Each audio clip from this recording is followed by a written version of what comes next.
নবম pay scale নিয়ে update তথ্য। নতুন বেতন কাঠামোয় সরকারি চাকরিজীবীদের বেতন কত বাড়বে? সরকারি চাকরিজীবীদের জন্য নতুন যে বেতন কাঠামো সেটি নিয়ে বড় ধরনের একটা আলোচনা চলছে। নতুন পে স্কেলে সরকারি চাকরিজীবীদের মূল বেতন সর্বোচ্চ 100% পর্যন্ত বাড়ানোর সুপারিশ করেছে সচিব কমিটি। তবে গুরুত্বপূর্ণ বিষয় হলো সব গ্রেডে সমান হারে বেতন বাড়বে না। গ্রেড ভেদে বেতন বৃদ্ধির হার কিছুটা কম বেশি হতে পারে।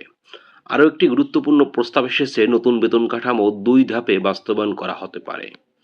অর্থাৎ প্রথম বছরে মূল বেতন বাড়ানো হবে এবং পরের বছর বাড়ানো হবে বাড়ি ভাড়া সহ অন্যান্য ভাতা। আজকের ভিডিওতে আমরা সহজভাবে জানব নতুন বেতন কাঠামো নিয়ে কি সুপারিশ এসেছে, কতটা বেতন বাড়তে পারে, কখন থেকে কার্যকর হতে পারে এবং বাস্তবায়নে কি ধরনের জটিলতা তৈরি হতে পারে। এসব বিষয় জানতে হলে সম্পূর্ণ ভিডিওটি দেখতে হবে। মূল বেতন সর্বোচ্চ 100% বাড়ানোর যে সুপারিশ এসেছে সেটি বিস্তারিত আলোচনা করছি। সচিব কমিটির চূড়ান্ত সুপারিশ অনুযায়ী প্রথম থেকে 20তম গ্রেডে সরকারি চাকরিজীবীদের মূল বেতন সর্বোচ্চ 100% পর্যন্ত বাড়ানোর বিষয়ে কমিটির সদস্যরা একমত হয়েছেন। তবে এখানে একটি বিষয় পরিষ্কারভাবে মনে রাখতে হবে, এর অর্থ এই নয় যে প্রত্যেক সরকারি কর্মচারীর বেতন দ্বিগুণ হয়ে যাবে। কারণ সর্বোচ্চ 100% বৃদ্ধির কথা বলা হয়েছে, তবে সব গ্রেডে সমান হারে বাড়বে না। কোনো গ্রেডে বৃদ্ধির হার বেশি হতে পারে, আবার কোনো গ্রেডে বৃদ্ধির হার হবে কম।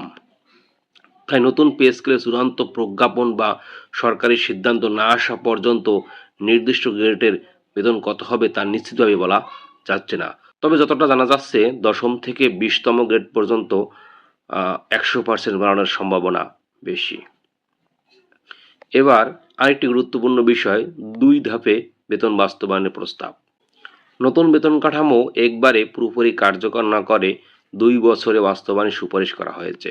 প্রস্তাব অনুযায়ী প্রথম বছরে মূল বেতন বাড়ানো হতে পারে, আর দ্বিতীয় বছরে বাড়ি ভাড়া, অন্যান্য চিকিৎসা ভাতা ও অন্যান্য যে সকল ভাতা আছে সেগুলো সম্পূর্ণ কার্যকর হবে। এ ধরনের ব্যবস্থা আগে 2015 সালে জাতীয় বেতন স্কেলের ক্ষেত্রেও দেখা গিয়েছিল।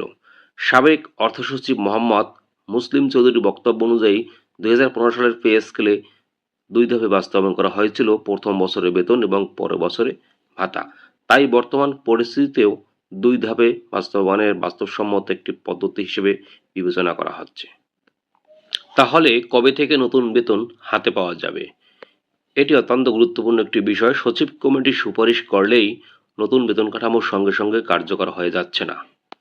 এখন সুপারিশটি সরকারের পরবর্তী সিদ্ধান্তের বিষয়। অর্থ বিভাগ প্রধানমন্ত্রীর সম্মতি নিয়ে এটি মন্ত্রিসভার বৈঠকে উপস্থাপন করতে পারে। এরপর মন্ত্রিসভা সুপারিশগুলো পর্যালোচনা করে চূড়ান্ত সিদ্ধান্ত নেবে। অর্থাৎ সচিব কমিটির সুপারিশ এবং চূড়ান্ত সরকারি সিদ্ধান্ত দুটি এক বিষয় নয়। মন্ত্রিসভা চাইলে সুপারিশে পরিবর্তনও আনতে পারে। বাস্তবায়নে দেরি হওয়ার সম্ভাবনা কেন? নতুন পে স্কেল নিয়ে আরেকটি বিষয় সামনে এসেছে। গত 21 এপ্রিল মন্ত্রিপরিষদ সচিবের নেতৃত্বে 10 সদস্যের একটি কমিটি গঠন করা হয়েছিল।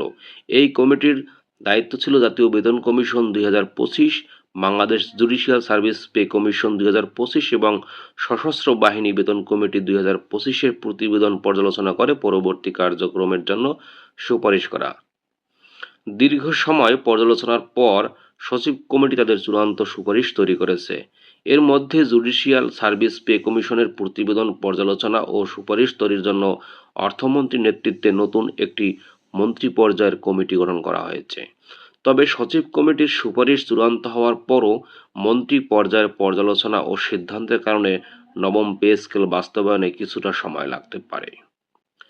সরকারি বাজেটে বেতন ভাতার বরাদ্দের বিষয়টি কিভাবে আছে দেখি। নতুন বেতন কাঠামো নিয়ে আলোচনার আরেকটি গুরুত্বপূর্ণ বিষয় হল সরকারের বাজেট। 2026-27 অর্থ বছরের বাজেটে সরকারি কর্মকর্তা কর্মচারীদের বেতন ও ভাতা বাবদ 89,836 কোটি টাকা বরাদ্দ রাখা হয়েছে।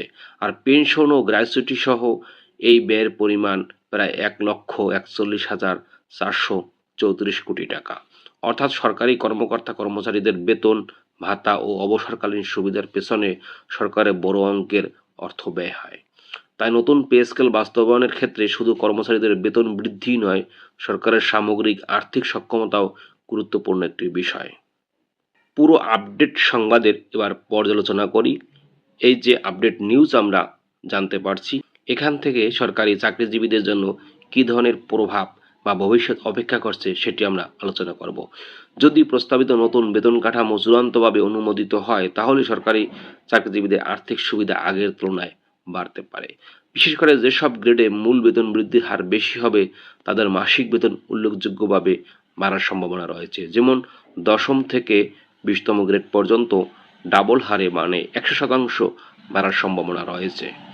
তবে ভাতা কখন থেকে বাড়বে এবং মোট বেতন কত দাঁড়াবে তা নির্ভর করবে চূড়ান্ত সিদ্ধান্তের উপর। তাই এখনই সামাজিক যোগাযোগ মাধ্যমে ছড়িয়ে পড়া কোনো খবর বা পত্রিকায় প্রকাশিত কোনো তথ্য এখনই নিশ্চিত করে কোনো পূর্ণ সমাধান দিচ্ছে না।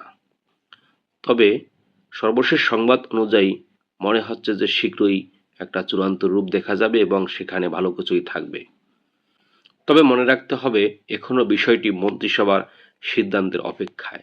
তাই চূড়ান্ত সিদ্ধান্ত ও প্রজ্ঞাপন প্রকাশ না হওয়া পর্যন্ত বেতন বৃদ্ধির নির্দিষ্ট অঙ্ক বা কার্যকরের তারিখকে নিশ্চিত তথ্য হিসেবে বিবেচনা না করাই ভালো।